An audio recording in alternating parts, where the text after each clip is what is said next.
갈라디아서 6장 9절 말씀 우리 같이 한 절입니다. 같이 우리 함께 읽겠습니다. 우리가 선을 행하되 낙심하지 말지니 포기하지 아니하면 때가 이름에 거두리라. 아멘. 사도가 전하는 이 첫마디, 우리가 선을 행하자. 우리가 선을 행하자. 제가 오래전입니다. 벌써 거의 20년가요? 가까워진 것 같은데, 제가 외국에 좀 머물 때가 있었습니다. 그때 이제 한날 제가 아마 늦은 가을쯤 됐던 것 같아요. 제 기억으로. 도서관에 앉아서 이제 공부를 하다가 잠깐 나와서 이제 오후 시간 좀 지친다 싶어서 잠깐 나와서 밖에 시원한 공기를 벤치에 앉아서 이제 커피 한 잔을 이제 이렇게 빼어들고 마시면서 벤치에 잠깐 쉬고 있을 때였습니다. 근데 저 앞편에서 어떤 젊은 대학생이, 젊은 여대생입니다. 젊은 여자 대학생이 저한테 오는 겁니다. 그리고 저는 그냥 앞으로 지나가겠지 했는데 바로 제 옆에 조심스럽게 앉더니 양해를 이제 구했어요. 제가 잠깐 함께 말씀을 좀 나눠도 괜찮느냐 하고 저한테 이 젊은 이제 여학생, 여대생이 그렇게 양해를 이제 구했어요. 그래서 제가 상당히 의외였기 때문에 그런 일은 제가 처음 경험한 일이었기 때문에 괜찮다고 좋다고 그랬습니다.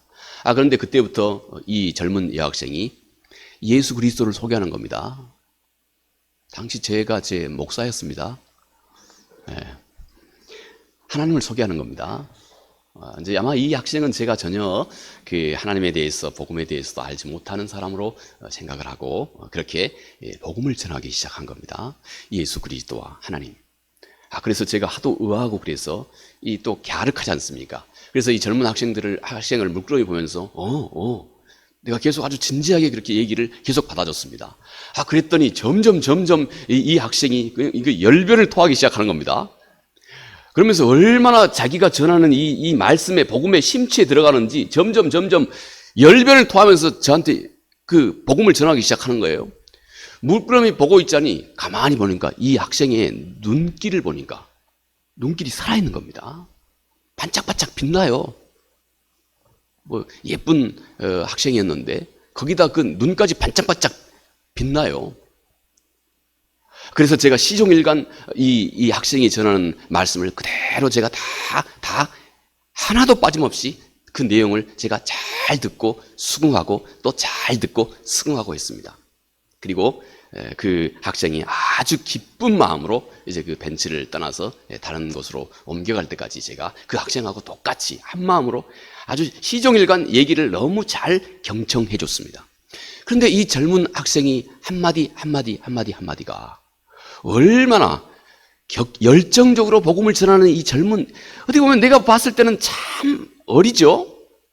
그런데 이 젊은 학생이 복음을 전하는데 얼마나 진지한지, 이 학생이 그 열정적으로 복음을 나에게 전해주는 그 태도 속에 복음이 담고 있는 그 진지함과 그 신중함과 그 열정과 생명력이 저한테 그냥 그대로 다 전달이 다 됐던 것. 아주 특별한 경험으로 제가 그때 그런 경험이 있었던 것을 제가 지금도 아주 생생하게, 그때 그 장면이나 또 그 젊은 학생의 그 당시 그 태도나 그리고 그 학생의 그 눈길,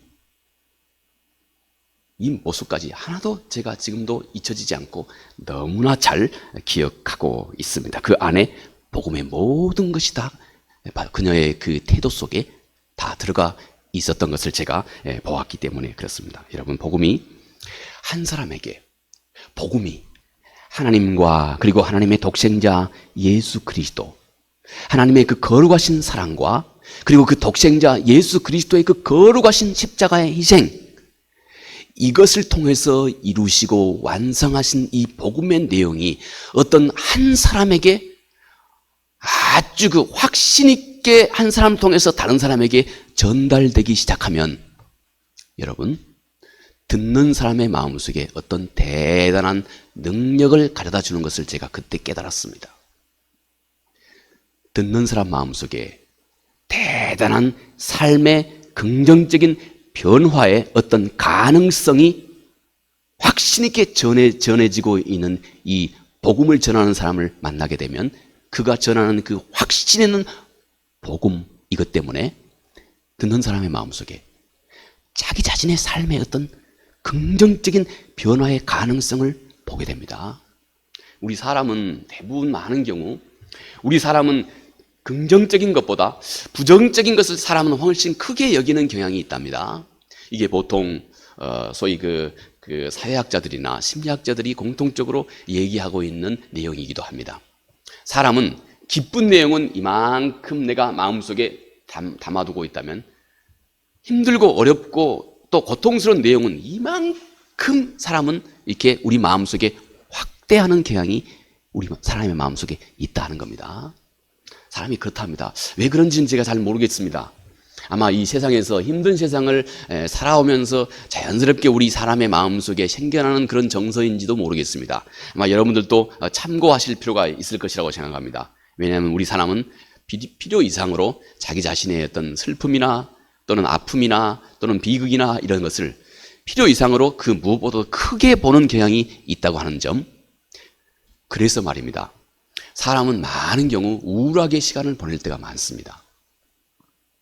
많은 경우 그냥 의기충천해서 하루하루를 보내는 것보다 늘 자신을 돌아보니 별로 힘이 없고 소망이 안 보이고 그래서 그냥 늘 우울하게 보내는 시간들이 보통 사람 경우에 많이 있습니다. 그런데 어떤 사람을 통해서 이 복음이 하나님의 그 한량없는 사랑이 그의 독생자 예수 그리스도 그의 십자가의 죽음과 함께 이루어내신 이 복음 그리고 이 복음이 우리에게 주고 있는 이 놀라운 약속 이것이 한 사람의 마음속에 확신 있게 어떤 사람에게 전달이 되어지면 사람은 이것을 듣는 사람은 그 사람이 전해준 그 말씀 그 하나님의 약속 이것으로 인해서 자기 자신의 지금 답답한 심경을 답답한 삶을 새롭게 바꿔갈 수 있겠구나 하는 이 소망, 이 가능성을 본다는 겁니다.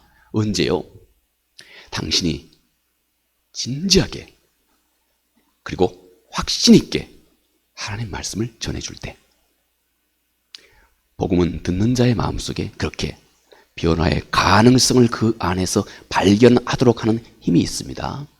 그러니 듣는 사람의 마음속에 가만히 저분이 듣는 얘기를 들어보니까 내가 그동안 지나온 모든 사람이 저분 얘기 그 하나님의 크고 광대하신 그분의 그 섭리를 내가 가만히 들어보니까 아니 나는 지금까지 내가 살아온 삶이 정말 이거 실패 그냥 별 볼 일 없는 삶의 연속인 줄 알았는데 내 삶이 어떤 의미가 있다고 하는 사실도 알게 된답니다. 아, 내 삶이 의미가 있구나. 가치가 있었네. 그리고 새로운 길이 그 복음 속에서 사람들 듣는 이들의 마음속에 새로운 길이 새로운 소망과 함께 보여지기 시작한다고 하는 것입니다. 이것이 복음을 듣는 자의 마음속에 하나님께서 성령께서 역사하시는 그 역사의 작은 한 부분밖에 아닙니다. 하나님께서 복음을 확신 있게 전해주는 사람과 더불어서 얼마나 소중한 역사를 많은 경우 희망과 소망을 한 사람의 마음속에 새로운 생명력을 한 사람의 마음속에 불어 넣어주는 역할을 하고 계시는지 잊지 말라는 것입니다. 제가 지난 목요일 날 자동차 이제 정기 점검이 시간이 됐어요. 자동차 정기 점검 시간이 돼가지고 이제 2월 14일까지가 마감이어가지고 이제 그 전에 점검을 하러 갔습니다. 근데 그 자동차 점검을 하시는 그 사장님이 자기는 연세가 80이래요, 80. 그 연세가 많으신 분이죠. 근데 그 자동차 검사소 거기에 대표로 있는 겁니다. 대표로. 그래서 제가 그분하고 우연히 그 조그만 이제 대기실에 아침 일찍 가가지고 대기실에 그분하고 나하고 둘이 이제 그분이 여기에 오시면은 말이죠. 이게 그 자동차 앞에, 유리 앞에 있는 워셔 액을 공짜로 준대요. 그리고 그 뒤에 혹시 깜빡이 불이 혹시 나가 있으면 이거 없으면 또 이게 퇴짜 맞는데 다시 재검검 받아야 되는데, 우리 이 검사소에서는 이거 혹시 뒤에 미등이 혹시 문제가 있으면 이건 즉각 우리가 서비스로 교환해 줍니다. 그래서 여기 꼭 오세요. 그래서 제가 그랬습니다. 사장님, 저는 지금까지 이 차 제가 운전한 이후부터 지금까지 계속 여기만 왔어요. 그랬더니 그러신자고, 그러면 주변 사람들에게 좀 많이 알려달라고, 우리가 이렇게 서비스를 많이 하니까. 그래서 사장님이 기분이 좋으신 것 같아서, 사장님 혹시 하나님 일하시면서 혹시 하나님 생각해 보신 적이 있어요? 그랬더니 이분이 정색을 하면서 저한테 떡 묻더라고요. 혹시 무슨 일 하세요? 그래서 저기 죽동에 있는 교회 목사입니다. 그랬더니 그러세요. 근데 저는 제 아내가 오래도록 불교를 다닙니다. 불교. 평생에 불교에 다니고 있습니다. 그래서 제 아내가 불교 다니고 있기 때문에 저는 그 아내를 보아서라도 제가 다른 종교에는 눈을 돌릴 수가 없습니다. 그래 그분이 그 얘기를 이제 하셨습니다. 은연중에 본인은 그래서 제가 이제 하나님의 말씀을 간단하게 소개를 그분한테 해드렸더니 그분이 하시는 말이 이겁니다. 종교는 다른 사람에게 절대 강요를 해서는 안 되는 거 아닙니까? 다른 사람에게 제가 강요하지 않았거든요. 그냥 복음을 소개해 줬습니다. 근데 이분이 종교는 다른 사람에게 강요해서는 안 되는 거 아니겠습니까? 그러대요. 얼마나 그 점잖은 분인지.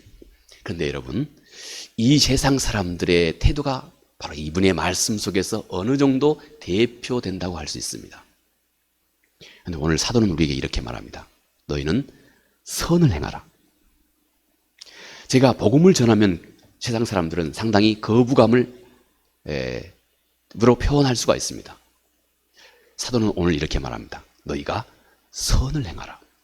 여러분, 복음을 전해준 것하고 선을 이 복음을 이 내 선한 행동에다가 은밀히 복음을 넣어서 선을 행하는 것, 이것이 오늘 사도가 우리에게 일러주고 있는, 우리가 이 세상 속에서 복음을 전해줘야 해야 할 아주 지혜로운 사도의 가르침입니다. 사도는 그렇게 말합니다. 선을 행하라. 그리고 절대 낙심하지 말아라. 그러면 언젠가 너가 행한 그 선은 반드시 열매를 맺게 된다. 반드시 열매를 맺게 된다. 이게 사도가 지금 말씀하고 있는 것입니다. 그런데 우리가 정작 우리 주변에서 복음을 전해주다 보면 사람들이 이렇게 우리에게 맞대응해 옵니다. 이거 저는 불교단입니다. 불교. 사실 이 불교라고 하는 것은 말이죠. 제가 이 성경 공부 교재를 하나 만들면서도 거기에 언급을 했습니다만은, 사실 불교는 일찍이 이 고타마 시타르타가 인도 스리랑카 여기에서 이 불교가 처음 생겨났습니다. 그런데 이 석가, 부다라고 그러죠. 부다라고 하는 말은 깨달은 자라고 하는 말입니다. 깨달은 자. 이 산스크리트어로는 고타마 시타르타라고 합니다만은 그분의 이름을. 근데 이 부다라고 하는 말은 깨달은 자라고 하는 말입니다. 깨달은 자. 처음 불교가 생겨난 인도, 스리랑카 이 지역에서 처음 불교는 절대 내세에 관해서, 당신이 죽고 난 다음에 있을 세계에 대해서는 불교는 전혀 언급조차 하지 않았습니다. 어느 날 이 석가모니가 깨달았다고 하는 말은 이겁니다. 우리 인간의 모든 고난이 우리 사람이 가지고 있는 욕망에서부터 근원한다. 내가 갖고 있는 모든 아픔, 슬픔은 내 마음속에 있는 어떤 욕망, 뭔가를 내가 갖고 있는 소망, 바람, 욕구, 긍정이든 부정이든 내가 원하는 바, 이게 있어서 우리 사람은 고통을 받는다. 이게 불교의 그 스토리의 전개입니다. 그런데 어느 날 우리가 무아에 이르게 된다. 내 자아가 없어져 버리면, 욕망의 그 주체가 되는 내 자아가 없어져 버리면, 이게 바로 소위 열반이다. 이게 깨달음이라는 것입니다. 이게 곧 부다가 깨달았던 이 내용입니다. 내 안에 욕망이 없어지는 것은 내 안에 자아가. 그래서 불교는 세상에 무엇이든지 존재하고 있는 것이 없다고 말합니다. 철학적으로는 의미 있는 말이에요. 여러분 보십시오. 우리 주변에 변하지 않고 있는 게 있나 보십시오. 나무도 풀도 사람도 다 궁극적으로는 다 변하고 있습니다. 변하지 않는 것이 없다고 하는 것입니다. 이게 불교의 깨달음입니다. 깨달음인 자체야, 그것이야 훌륭하죠. 근데 어느 날 이 석가모니에게 한 제자가 와서 그렇게 물었습니다. 선생님, 죽고 난 다음에는 사람이 어떻게 되죠? 그러니까 이 부다가, 석가모니가 가만히 있다가 조금 후에 이렇게 답을 했습니다. 너의 그 질문은, 자, 지금 어떤 사람이 화살을 맞았다. 날카로운 화살 하나를 맞았다. 그런데 이 날카로운 화살을 맞은 사람이 깊이 치명적인 지금 그 상처를 입고 있는 이 사람인데도 불구하고 내가 이 화살이 어디에서 날아왔고 누가 이 화살을 쏘았고 또 이 화살 속에 내 몸을 해칠 수 있는 어떤 독이, 어떤 종류의 독이 다 들어있다고 하는 사실을 다 내가 깨달아 알기 전까지는 내가 이 화살을 뽑지 않겠다. 이렇게 말하는 거와 똑같다고 그랬습니다. 좀 어렵습니까? 그 말인즉 이겁니다. 그 말인즉 너는 네가 나한테 이 세상이 죽고 난 다음에, 사람이 죽고 난 다음에 어떤 세상이 있을 거에 대해서 묻는 그 질문은 어리석은 질문이라는 겁니다. 이 화살이 어디서 나왔고 누가 쏘았고 이 화살에 무슨 독이 묻혀 있는 것을 다 알기 전까지는 뽑지 않겠다고 하는 이 사람이 얼마나 어리석습니까? 너의 질문이 그렇게 어리석은 질문이라는 겁니다. 그러면서 이 부다가 하는 말이 이것이었습니다. 나는 이 세상의 이치조차도 다 알지 못하는데 내가 어찌 죽고 난 세계에 대해서 뭘 알겠느냐? 이게 처음 이 불교의 창시자의 석가모니의 고백입니다. 근데 이게 이제 이 불교가 저기 이제 중국의 이 현장법사 뭐 이게 우리 알죠? 손오공하고 같이 다녔던 이분이 거기 가서 소위 그 득도를 하고 거기에서 깨달음을 얻고 거기에서 인도의 초기 불교를 소승불교라고 말합니다. 작은 수레라 이것입니다. 작은 수레. 작은 내 자아에서부터 출발한다고 하는 깨달음이죠. 거기에서 소승불교라고 말합니다. 그 이후로 중국으로 넘어오고 중국에서 이제 한국으로 동남아로 이렇게 퍼져갔습니다. 그러면서 이거를 대승, 큰 수레다. 이제 많은 중생들을 담는, 많은 사람을 담을 수 있는 그 종교화한 것입니다. 근데 그때 이들은 힌두교의 윤회 사상을 이 불교 사상에 가미시킨 겁니다. 그래서 대중 구원, 우리 인간의 내세를 생각하는 소위 종교 사상을 그 안에 가미시켰던 것 뿐입니다. 자, 그럼에도 불구하고 여러분, 우리가 살고 있는 주변에는 많은 사람들의 어떤 종교적인 기반을 두고 있는 사람들과 우리가 접합니다. 그들은 말합니다. 나는 어떤 종교나 어떤 생각을 갖고 있습니다. 그래서 강요해서는 안 됩니다. 그러므로 오늘 사도가 우리에게 전해주고 있는 말씀입니다. 이 세대 가운데, 복음을 거부하고 있는 이 세대 가운데 너희는 선을 행하라 하는 것입니다. 그리고 지혜롭게 그 너의 선 속에 복음의 정신과 사랑을 담으라. 그러면 참으로 지혜롭게 이 세상 속에서 복음의 내용을 전해줄 수가 있게 된다 하는 것입니다. 그 선을 하나님이 너의 삶 가운데 붙여주고 있는 가장 가까운 이웃에게. 지난주에 한 형제와 제가 카톡을 좀 했습니다. 이 형제는 저희 교회 충남대학교 학생이었는데 제가 참 인상 깊어서 또 말씀을 드립니다. 충남대 학생이었는데 이제 방학이 돼가지고 집이 포항인데 이게 집으로 이제 내려갔습니다. 저랑 같이 몇 주간 새신자 공부를 하다가 내려갔습니다. 그래서 이제 여기에서 잘 보내고 있는지, 하나님 생각 많이 하고 보내고 있는지 제가 이제 안부차 그렇게 학생에게 안부를 물었습니다. 그러자 이 학생이 거기에 잘 있다. 그리고 이제 방학이 맞으면 빨리 돌아와서 목사님하고 또 같이 목사님이 그 말씀해 주신 하나님이 예수님을 통해서 십자가에서 보여주신 그 사랑, 그 형제하고 특히 그 부분을 많이 다뤘거든요.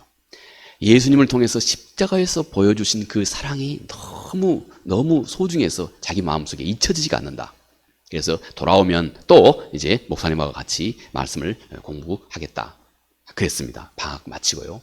그러면서 이 친구가 하는 말입니다. 제가 카톡의 내용을 그대로 제가 몇 구절만, 세 절만 그대로 소개할게요. 여러분 오해도 마시고 제가 또 누구를 자랑한다 이렇게 생각하지도 마시고 하나님께서 우리 안에서 그런 역사를 잠잠하게 이루어 가고 있다고 하는 것을 여러분들에게 알려주기 위해서입니다. 이 학생이 카톡의 내용을 제가 그대로 한자도 빠짐없이 그대로 카피해서 소개합니다.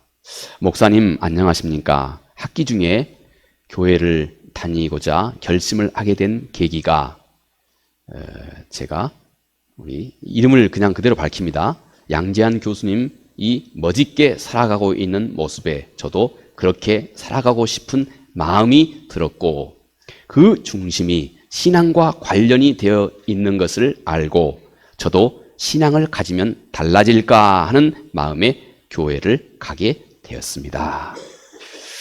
여러분, 우리 아시죠? 저 뒤에 앉아 계신 우리 양재한 집사님, 우리 충남대 공대 교수님이시죠?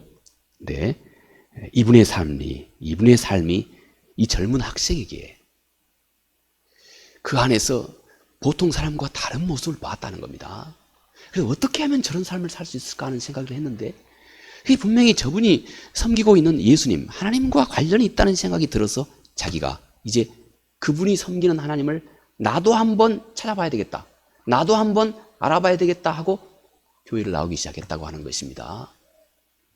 물론 우리 집사님께서 권유하신 결과입니다. 여러분, 우리들의 선한 삶의 모습, 우리들의 선행은 소중한 메시지입니다. 나는 여기 앉아 계신 여러분이, 우리 지난주부터 우리 양 집사님, 제가 이름은 다 말씀하지 않겠습니다. 지난 수요일에 오셨는데 우리 교회 오시기에 1시간 걸려서 오신다고, 수요일 밤에. 저는 왜 우리 양 집사님께서 저희 교회에 함께 오시는지 잘 모르겠어요. 하나님이 보내신 거 아니겠어요?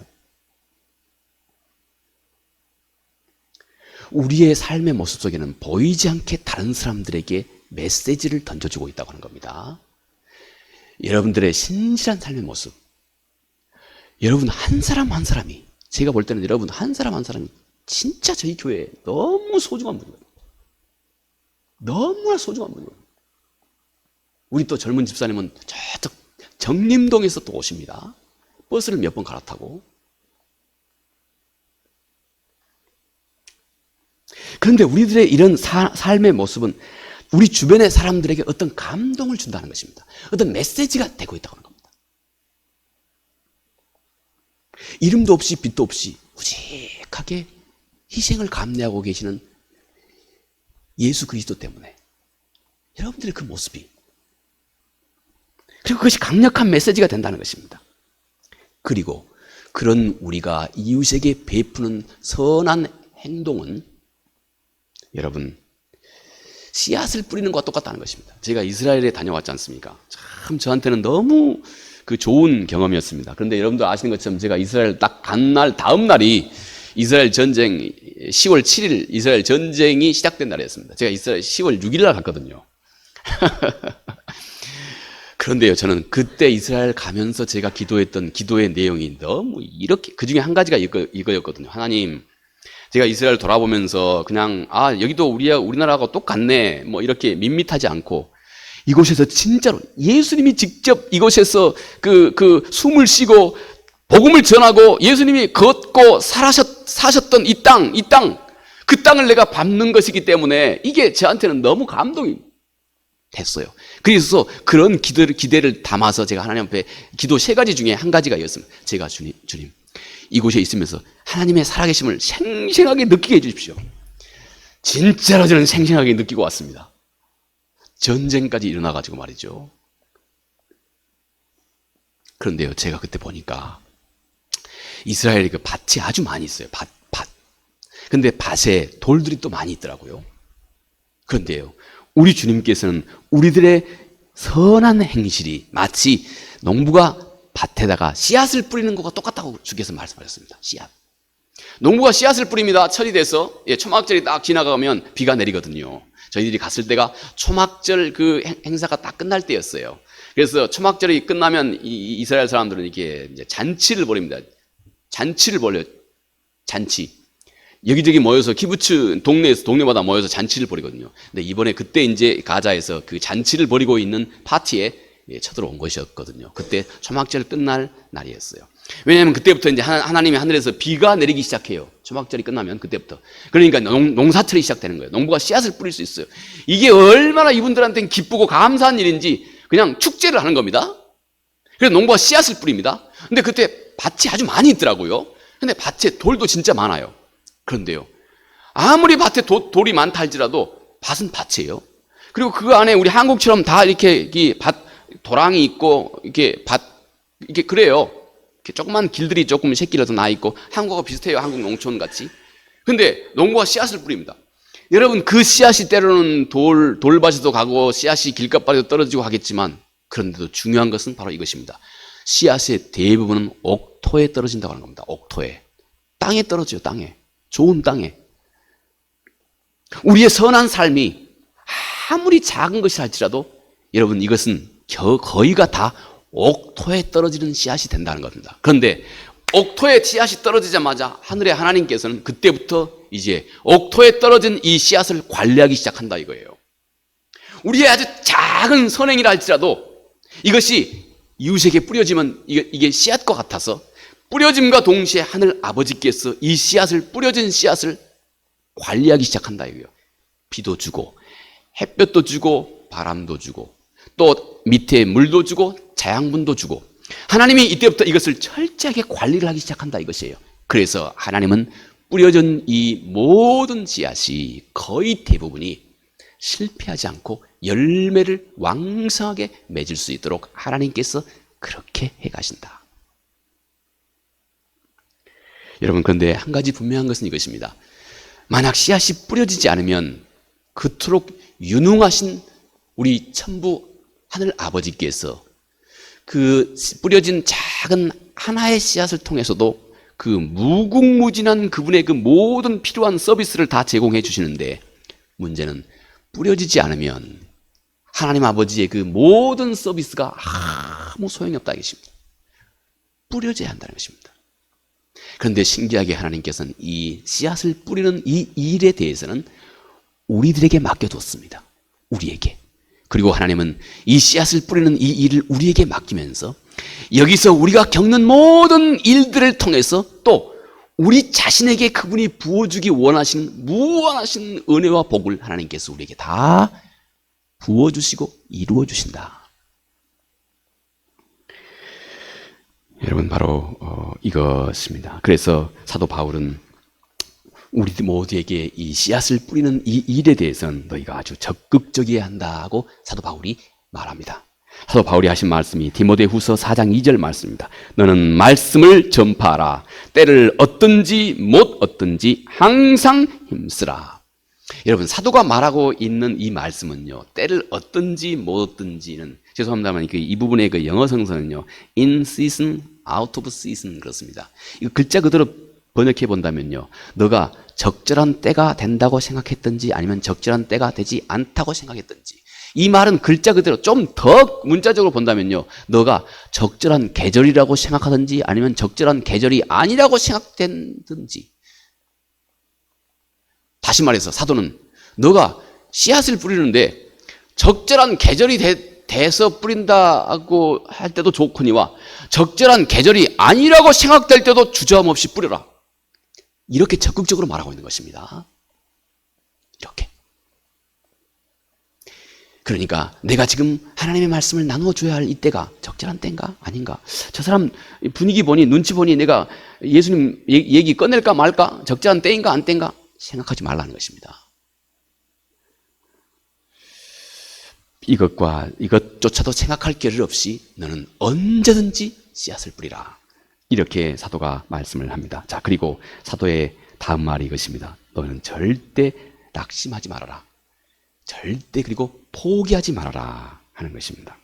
여러분, 여기서 한 가지 상당히 의외의 현상이 있습니다. 이 세상은 빛을 좋아하지 않는다고 하는 것입니다. 이 세상은 마치 어둠과 같아서 세상은 절대 너가 전해주고 있는 그 빛을 세상은 환영하지 않는다는 것입니다. 물론 처음에는 관계가 원만하다가도 너가 본론적으로 하나님의 말씀을 이들에게 복음과 생명의 길을 전해주고 시작하면 세상은 절대 너희를 환영하지 않는다 하는 것입니다. 대신 세상은 너희를 거절한다. 그리고 너희를 오해하게 된다. 이것이 하물며 우리 주 예수 그리스도도 직접 경험하셨던 일입니다. 요한복음 1장 11절 말씀에 자기 땅에 오매 자기 백성들이 영접하지 아니하였다. 생명의 길을, 그런데 이 세상은 절대 환영하지 않는다. 오히려 거절하고 오해하기가 일수다 하는 것이 여러분 우리가 만나는 이 세상의 모습이다 하는 것입니다. 물론 아무 일도 하지 않고 있으면 여러분 이런 거절이나 오해도 받지 않습니다.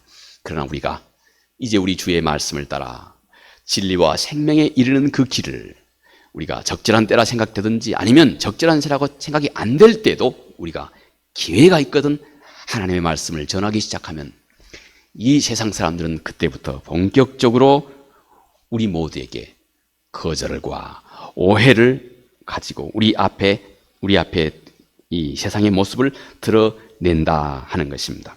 주님을 위해서 발벗고 나서면 이와 같은 일을 너희가 꼭 만나게 된다 하는 것입니다. 그래서 오늘 사도 바울이 우리에게 일러주고 있는 말씀이 바로 이것입니다. 너희는 선을 행하라. 이것이 바로 여러분 이제 오늘 우리가 배울 수 있는 가장 중요한 그 지혜입니다. 너희가 선을 행하라. 이 말입니다. 내 복음에 선행을 담아라 하는 말입니다. 다시 말해서 너의 선행 속에 복음을 담아라. 때때로는 대놓고 그냥 예수 믿어라. 안 믿으면 당신 죽는다. 너 죄 회개해야 된다. 이렇게 대놓고 하지 말고 선행 속에 복음을 담아라 하는 것입니다. 우리들의 선행 속에 복음의 소중한 그 진리를 담아라. 그러면 사람들이 너의 착한 행실을 선행을 누가 외면하겠느냐 하는 것이 오늘 사도가 우리에게 말씀을 하고 있는 그 지혜입니다. 너희는 선을 행하라. 그 선행 속에 복음의 진실을 담고 또 정성을 담고 사랑을 담아서 행하라 하는 것입니다. 여러분 이것이 이 시대 이 지역 우리가 행할 아주 효과적인 하나님이 우리에게 주신 그 지혜라 할 수 있습니다. 그 다음 마지막 이것입니다. 너는 선을 행하다가 절대 낙심하지 말고 포기하지 말아라 하는 것입니다. 이 사람이 실패하는 사람과 이건 어떤 일이든지 마찬가지입니다. 실패하는 사람과 그리고 성공하는 사람의 차이점이 여기에 있다고 그럽니다. 여러분 우리가 무슨 일을 하든지 간에 사람은 이 둘로 결국 나눠지게 되겠죠. 실패하는 사람과 성공하는 사람 결국 이 둘로 나눠지게 되죠. 우리가 최소한 그 어떤 일을 우리가 수행함에 있어서 말이죠. 그런데 이 성공하는 사람과 실패하는 사람 이 두 사람의 차이점은 바로 여기에 있답니다. 자기가 하는 이 일을 옳다 하는 일을 둘 다 열심히 한다 이것입니다. 그런데 둘 다 어느 순간이 되면 한계에 접하게 된다는 것입니다. 주변에서 오는 방해랄지 아니면 주변에서 오는 어려움이랄지 내 앞에 있는 어려움이랄지 여러 가지 이유 때문에 둘 다 똑같이 한계를 딱 접하게 된다는 것입니다. 그러면 그때 이 둘이 서로 나누어지게 된다는 것입니다. 실패하는 사람은 그때 단념해버린다는 겁니다.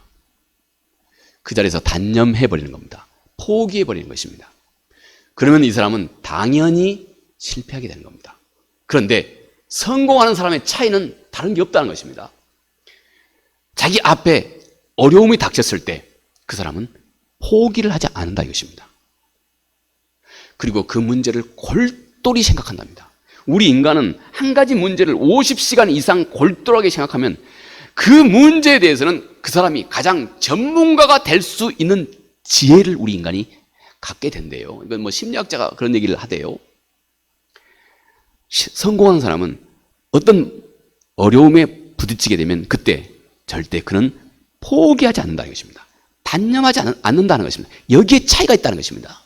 그래서 그 사람은 어쨌든 간에 그 문제 앞에서 그 문제를 어떻게 극복할까 다시 새로운 마음으로 노심초사 집중하기 시작하고 그는 결국 그 문제를 극복하고 성공한다 이것입니다. 이 차이밖에 없습니다. 여러분 이게 기억하기 어렵습니까? 쉽죠. 그런데 이 실패하고 성공한 사람의 차이점이 바로 여기에 있다고 하는 것입니다. 한 사람은 문제가 부딪히면 낙심하고 포기해버린. 근데 다른 사람은 문제가 있을 때에도 절대 시간이 좀 지연됐다 할지라도 낙심하거나 포기하지 않는다는 것입니다. 그 문제를 극복한다는 것입니다. 그 결과 그는 꼭 성공하게 된다. 여러분 같은 의도에서 사도는 너희가 선을 행하다가 낙심하지 말고 포기하지 말라 이렇게 말합니다. 왜 낙심하지 말고 포기하지 말까요? 우리가 잘 아는 것처럼 하나님께서 로마서 8장 23절 말씀같이 하나님은 우리가 경험하는 모든 일을 통해서 하나님은 절대 포기하거나 낙심하지 않고 우리가 이 땅에서 경험하는 모든 일을 통해서 하나님은 결국 그분의 선하신 뜻을 이루고야 마실 분입니다. 그 하나님이 우리의 하나님입니다. 그 하나님. 그러니 우리가 낙심하고 포기할 이유가 없는 것입니다. 두 번째, 오늘 우리가 함께 읽었던 갈라디아서 6장 9절 말씀, 선을 행하되 낙심하지 말지니 포기하지 않으면 때가 이름에 거두리라. 여러분, 우리가 선을 행하면서 낙심하지 말아라. 포기하지 않으면 언젠가 때가 이르게 되면 꼭 거두게 된다. 여러분, 이 하나님은 이 때를 만드시는 전문가이십니다. 그래서 성서에서도요, 이 때, 시간이라고 하는 말을 성서에서 두 가지 영어로 표현합니다. 이 하나는 그리스 말의 크로노스라고 합니다. 시간이 흘러가는 이 시간을 말합니다. 근데 또 한 가지 성서에서 똑같은 시간을 때라고 하는 표현으로 성서가 그리스 말에 사용하고 있는 말이 있습니다. 이 카이로스라고 하는 말입니다. 하나님이 뭔가를 딱 이루실 그때입니다. 뭔가 꽉 차서 이제 이것을 터뜨릴 바로 그때. 이게 하나님이 뭔가를 딱 이루실 그때. 하나님은 바로 이런 때를 만드시는데 명수인 겁니다. 하나님은 그런 때를 만드시는데 천재적인 분입니다. 여러분, 우리 그 새벽 시간에 지금 그 사도행전 모세에 관해서 다루고 있습니다만, 모세의 삶이 40년 이렇게 나눠지죠. 모세의 삶도 하나님께서 기가 막히게 디자인하셔서 그 적절한 때에 하나님께서 착착 그 가장 최선의 때에 하나님께서 그분의 뜻을 탁탁 이렇게 이루어 가셨다고 하는 것입니다. 40년 이렇게 하나님은 그 때를 만드시는데 최고의 천재적인 분이십니다. 하나님은 그 때를 만들어 가신 분입니다. 그리고 그 때가 되면 너의 모든 선행이 곧 열매를 맺게 하신다. 여러분, 이것이 바로 하나님의 약속입니다. 그런데 여러분, 우리는 늘 이렇게 우리는 그동안 단념하고 포기하고 맙니다. 제가 제 자신을 돌아보았어요. 전도하다가 예를 들어서 이제 뭐 전도 얘기만 해서 미안합니다만은 가장 중요한 얘기니까 제가 우리 주변 사람들에게도 많이 전도를 하다가 제가 많은 경우 낙심을 했어요. 여러 번 얘기를 해도 안 듣는 거예요. 그러다 보니까 어느 시간이 되니까 제가 낙심이 됐어요. 그래서 한동안 입을 딱 닫은 겁니다. 그러니까 그게 이제 제 나름의 낙심이었습니다. 그런데 여러분, 한번 곰곰이 생각해 보십시오. 저는 그런 생각을 해봤습니다. 사람이 하나님 앞에서 내 이 육체의 생명이 이 세상 속에서 끝나면 나는 단지 한 줌의 흙밖에 아닙니다. 나는 단지 한 줌의 흙. 내 안에 생기가 떠나면, 내 안에 생명이 떠나면 나는 단지 한 줌의 흙에 불과합니다. 단지 한 줌의 흙에 불과한데 무슨 체면을 그렇게 많이 따질 필요가 있겠습니까, 여러분? 생각해 보십시오. 저는 문득 그런 생각을 했습니다. 언젠가 한 줌의 흙밖에 안 될 나인데 무슨 체면이 그렇게 중요하냐? 내려놓고 우리 주 예수 그리스도를 위해서 그분의 뜻을 위해서 우리가 용기를 내는 겁니다. 낙심하지 않고 포기하지 않는 것입니다. 이제 절대 포기하지 않으면 정해진 한 가지 분명한 한 가지 원칙이 있습니다.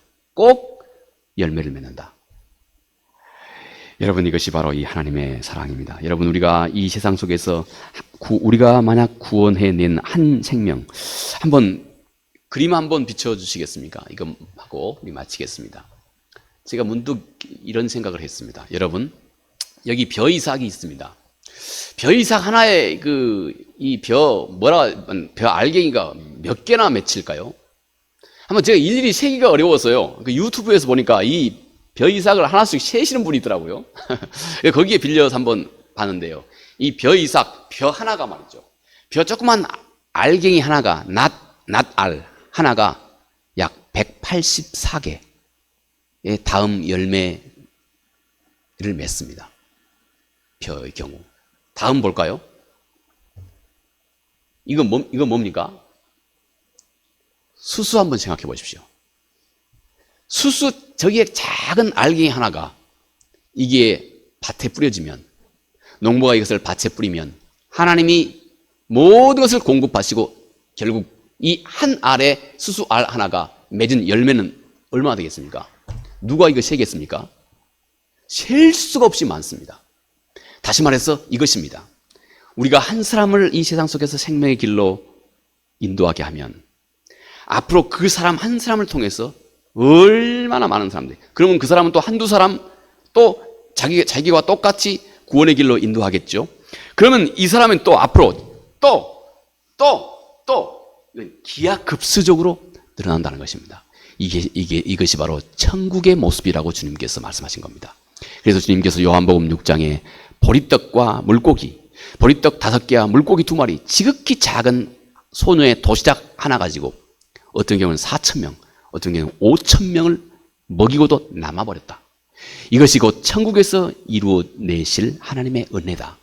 천국이 이렇게 이루어져 간다 하는 것입니다. 여러분, 이 하나님의 놀라우신 은혜, 오늘 사도가 이렇게 얘기합니다. 선을 행하라. 그리고 절대 낙심하거나 포기하지 말아라.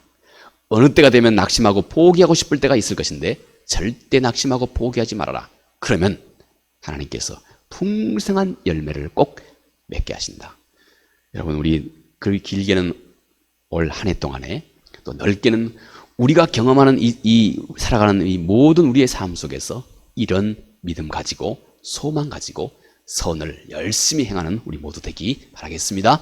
은혜 주신 아버지 하나님, 고맙고 감사합니다. 오늘 사도의 말씀, 하나님의 나라가 어떻게 이루어져 가고 있는지, 하나님의 나라는 마치 작은 겨자씨 한 알과 같이 작고 미시한 것이지만 내가 이웃에게 베푼 작은 한마디, 위로의 한마디, 관심과 배려의 한마디, 사랑하는 눈길 하나, 또 그를 위해서 기도한 내 작은 기도의 한 소절, 이 작은 선행을 이웃에게 베풀 때 하나님은 이것을 옥토에 떨어진 씨앗이 되게 하셔서 온 우주 만물을 다 동원하여서 비와 또 바람과 또 자양분과 또 수분과 햇볕과, 하나님은 온 우주 만물을 다 동원하여서 하나님께서는 이를 통해서 놀라우신 열매를 맺게 하신다고 하는 것.